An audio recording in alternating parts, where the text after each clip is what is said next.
Praise the lord, హల్లెలూయా. ఈ దిన వాక్యము యోమ్ దెబిరి 3వ తారీఖు 8వ నెల 2025వ సంవత్సరం. మన దేవుడు ఇస్తున్న చక్కటి మాట ఆదికాండము 12వ అధ్యాయము 1వ వచనం. అక్కడుంది, నీవు లేచి నీ దేశం నుండి, నీ బంధువుల యొద్ద నుండి, నీ తండ్రి ఇంటి నుండి బయలుదేరాలంటే ఉన్న ప్రాంతాన్ని విడిచిపెట్టి అడుగు ముందుకేయడమే బయలుదేరడం. బైబిల్ గ్రంథంలో దేవుని వెంబడించే వాళ్ళు, గ్రుడ్డివాడు సైతము ఆయన త్రావడు వెళుతూ ఉంటుండగా గ్రుడ్డివాడు సైతము లేచి ఆయన వెంట వెళ్ళిన సందర్భాలు ఉన్నాయి.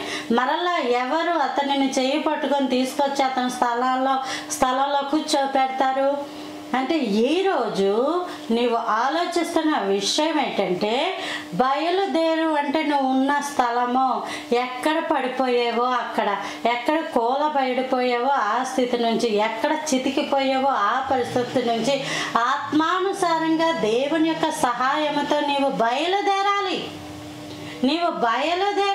దేవుని వెంబడించాలి. రక్తస్రావం గల స్త్రీ ఇంటి దగ్గర ఉంటే స్వస్థత వచ్చేది కాదు. గ్రుడ్డి వాళ్ళిద్దరు దేవుని వెంబడించుకుంటూ దేవుడు ఉన్న స్థలానికి వచ్చేసారు కాబట్టి దేవుడు వాళ్ళకి స్వస్థతనిచ్చారు. జక్కయ్య చెట్టు మీదకి ఎక్కకపోతే అతనికి రక్షణ వచ్చేది కాదు. ఇదిగో ఇతడును అబ్రహాము కుమారుడే, నేడు ఈ ఇంటికి రక్షణ వచ్చి ఉన్నది. నువ్వే స్థితిలో ఉన్నావో అక్కడే ఆగిపోతే నువ్వు దీవెనలు పొందుకోలేవు. దేవుని వెంబడిస్తున్నాము అంటే మన గతకాల జీవితానికి ఇప్పటికీ ఉన్న ఆ జీవిత విధానాన్ని చూస్తే అమ్మో మనం పర్వాలేదు, దేవుని దృష్టిలో బాగానే ఉన్నాం, గతకాలానికి ఇప్పటికీ మనం ఇలా జీవిస్తున్నాం అని అనుకునే విధంగా ఉన్నావా? రోజు రోజుకి దిగజారిపోతూ ఉంటే నువ్వు బయలుదేరినట్టు లెక్కలోకి రావు. దేవుడు నిన్ను దీవించాలి అంటే, దేవుడు నిన్ను ఆశీర్వదించాలి అంటే నీ ప్రయాణము పరలోకపు కనాను, నూతన యెరూషలేము పట్టణము.